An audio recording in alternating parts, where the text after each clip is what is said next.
So, today let us discuss the 17th September 2015 newspaper. In this, the issue in focus is UN Security Council reform. I'm trying to cover it a bit over 10 minutes. Try to have some patience. So, with regard to the UN Security Council reform, United Nations General Assembly adopted a consensus resolution for beginning the intergovernmental discussions or negotiations on the basis of a framework document. So this framework document is the first written document officially come into existence in the United Nations organization. Now, the official stand of the various countries has come into open. Though it did not explicitly support the permanent membership to India, but it has continuously telling that it will support extended role or expanded role for India on the international dais. United States, Russia, they have explicitly supported for the India's permanent membership. But now, whatever the declarations they made, they do not provide for any specific recommendations towards India and its permanent membership status. So it means the official status of the various countries on UN Security Council reform, they have come into existence over here. Now, any UN Security Council reform, it needs an amendment to the UN Charter. And once in 1965, such an amendment has happened where the 6 members, non-permanent members of Security Council were increased to 10. So now, any reform, it has to be passed by 2/3 members of United Nations General Assembly, and also all the permanent P5 members, they have to agree to that reform. So this is what is the required mandate.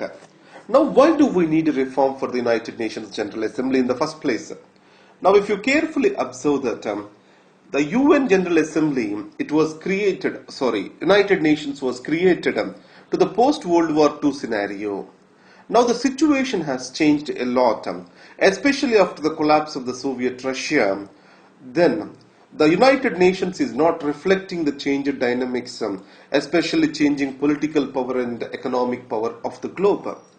And the geopolitical rivalry between US, Europe and other nations, that is China and Russia, it is also creating hindrances for the solution of various problems. Example, if you take Syria.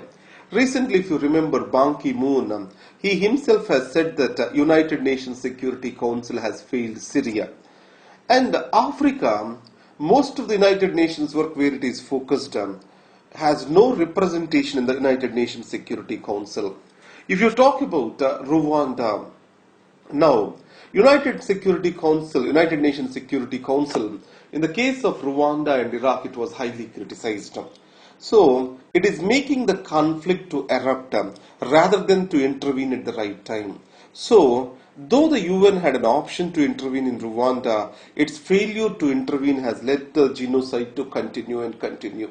If you get a chance, please watch that A Hotel in Rwanda. There is a movie, Hollywood movie, try to watch that. You will understand the level of massacre in Rwanda happened because of the inaction of the United Nations over there. So now, these are the major criticisms related to United Nations. Now here I want to warn this. If United Nations do not reform itself, there is existential question of the United Nations itself. It provides for other counter or rival organizations to grow, and they may take over its agenda altogether. So that's why the reform is very much necessary now.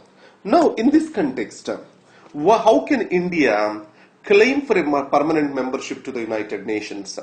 So India is the largest stable democracy, and it is an emerging economic power and second largest populated country in the world. So now, based on this, we are asking for a permanent membership.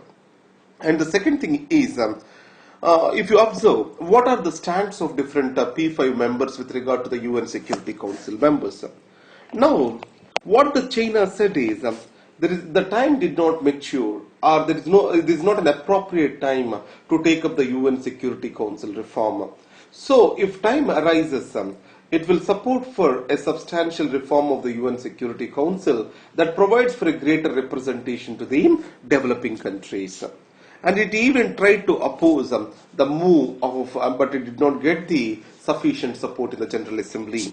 The United States of America, it has a much diplomatic talk. It recommended for a modest expansion. The word used is modest expansion. What exactly it means, it did not convey, but it did not talk about or did not support, I will say, any alteration or expansion of veto. Now, if you go to Russia, Russia also played the same trick. It supports any reasonable expansion of the UN without any change in veto. What is this reasonable expansion of the Council? It did not talk about. But the France and UK, they have supported for, explicitly they have supported for G4 nations. The France, what it has said is, it supports G4 nations plus one African representative as permanent members in the case of UN, and it also recommended for the veto power to all the new permanent nations. UK supported the G4 but without the veto power. So they have explicitly stated their support to the G4, that is UK and France. Why so then? Because already Germany has toned down on the basis that Europe is excessively represented in the United Nations organization. So that's one of the reasons why France and UK explicitly supported for G4 over here. Now, in this context, Kofi Annan has given a plan. I try to use two words for the Kofi Annan's plan. One is 13 plus 11 plan. The other one is 8 plus 11 plus 5 plan. So this is what is the two plans. In the two plans, total number of members will be 24. So 13 plus 11 plan, 6 new permanent members will be added with regard to UN Security Council, and they will enjoy the veto power. Now 11 plus 8 plus 5 members, one non-permanent member will be added, 8 semi-permanent members with 4 years of term will be added, and the permanent members will be left untouched. 11 plus 8 plus 5, 13 plus 11, these are the two plans which are being given by Kofi Annan over here. Now, opposite to this, the Coffee Club, which is later transformed itself as Uniting for Consensus, it has come into existence. What it says is, any UN Security Council reform shall have a consensus in UN General Assembly. So the countries which are opposing to this, for example, for the UN Security Council reform, especially Germany, it is by Italy, India by Pakistan, and next is Brazil, it is by Mexico in the case of Central America. And all these countries, they have come together and they formed a group called as Uniting for Consensus. So this is what is the opposition towards the UN Security Council reform over here. Now, what will be the future of this G4? It appears that the G4 is showing a consolidated unity till date, but to what extent it will continue, its unity is majorly in question. The reason is, if one of the countries is becoming a liability to the others, probably G4 may fizzle out. Already the China started playing, saying to India that if it comes out of G4 and do not support Japan, then it may support its permanent membership. By the way, Japan's membership was vehemently opposed by China and South Korea. So these are the things which are related to UN Security Council reform. And the next is, it's a very good article by Sampath again. Now, if you are a public administration optional student, remember Taylorism. Now, participative management and behavioralism, everything has one single objective, that is improving the efficiency of the worker and his work at the workplace. So, today the participative management, it is talking about worker's preference towards his work. So this is what is called as do what you love or do what you like. So what this article argues is this do what you like and with the so-called as technology, it is creating new mechanisms of exploitation in the workplace. And the Amazon is a typical example to this. Amazon uses various psychological practices, and plus it uses some self-generated feedback, plus a strong algorithms, the data, to control and to extract the work from the employees. So now understand, if you see the real world, you can see repetitive work and non-repetitive work. The world has not matured to an extent everything can be automatized. The repetitive work, everything can be automatized. So once the robotics develops, we can see that. But as of now situation, we have a repetitive and non-repetitive work. So this non-repetitive work is going into so-called as lovable work. The repetitive work is becoming non-lovable work. So a new class of work differences is coming up between the lovable and non-lovable work, or work that is liked by the worker.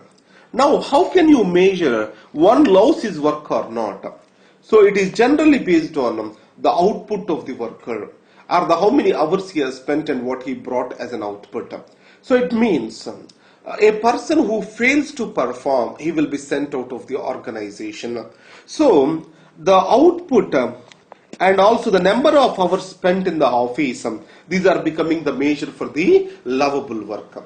It means it is creating new patterns of something called as exploitation, where in the name of or evangelization of the love towards the work, in the name of making one to believe that he loves his work, so the worker is getting exploited over here.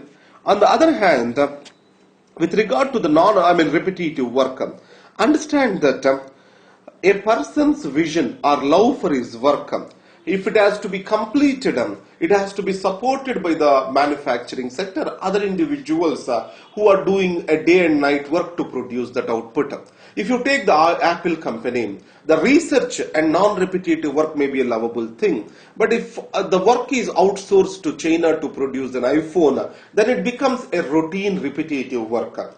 So a lovable work always is to be compensated with a repetitive work.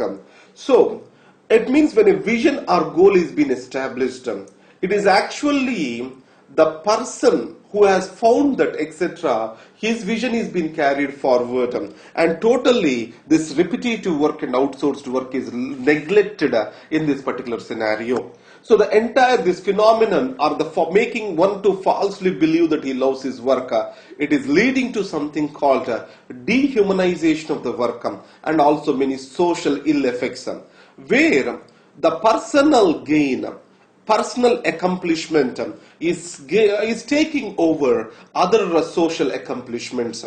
So the union at the workplace, the sense of togetherness at the workplace is dying because of this. This is what is the Sampath's article talks about. It is again a dehumanization of the work in the other form. If you talk about NPM, New Public Management, if you talk about so-called as participatory management, these are becoming new tools for the capitalistic exploitation. So that's what is this woman who wrote a book that is Miya Tokamitsu, Do What You Love, and Other Lies About Success and Happiness. So this particular book she talked about, Miya Tokamitsu. You can quote this book and you can use it as an update on your participative management too. And next, efficiency in the government services. Now, the present government is following in letter and spirit the second ARC recommendations. It has recommended for a premature retirement of the people who fail to deliver up to the mark. So now government is contemplating to offer a voluntary retirement, if necessary to bring in forceful retirement for the people who are failing to deliver. So what makes the government to do so? The 56J, the rule 56J, it provides the authority for the government to remove any member who is recruited before 35 years age and crossed the 50 years of age. And similarly for Group C workers, any person who has crossed the age of 55 years, the government can prematurely remove his job. So, through force of voluntary retirement, government tries to bring in efficiency in the work. So previously when the government tried voluntary retirement, most of the people who are efficient, they took the voluntary retirement rather than the inefficient people. Now the second thing is the annual confidential report is not just alone is taken into consideration for this forcible retirement. Overall service record of the person that will be considered before making such a judgment. This is what is the cabinet secretary was talking about. And next is finally the report has come up. In the previous class, UN human rights record, especially with regard to Sri Lanka, I have discussed to you. So, in the last phases of the war, both the Sri Lankan authorities, military authorities, and rebels, they have committed huge human rights violations. So in this context, the report says that there are many extrajudicial killings by both the parties and gender violence and deprivation of the liberty are existing. So now in this context, what the report says is this. Now it needs more than a domestic solution or domestic mechanism. So it recommends the Sri Lanka to pass a legislation, a special legislation that involves the international investigators, judges, prosecutors and lawyers to argue for the victims. So it brings in necessary accountability, openness with regard to the human rights violations. So this is what is the UN High Commission, that is Office of the UN High Commission on Sri Lanka was talking about. So this is what we need to talk about over here. So thank you very much and all the best. So I prepared a small document along with this for the UN Security Council reforms. If possible, try to go through that. So I have collected that from BBC and the Hindu. If you want, you can go through that and store it for future reference. I will try to give it to Vinay and try to download it. Thank you very much.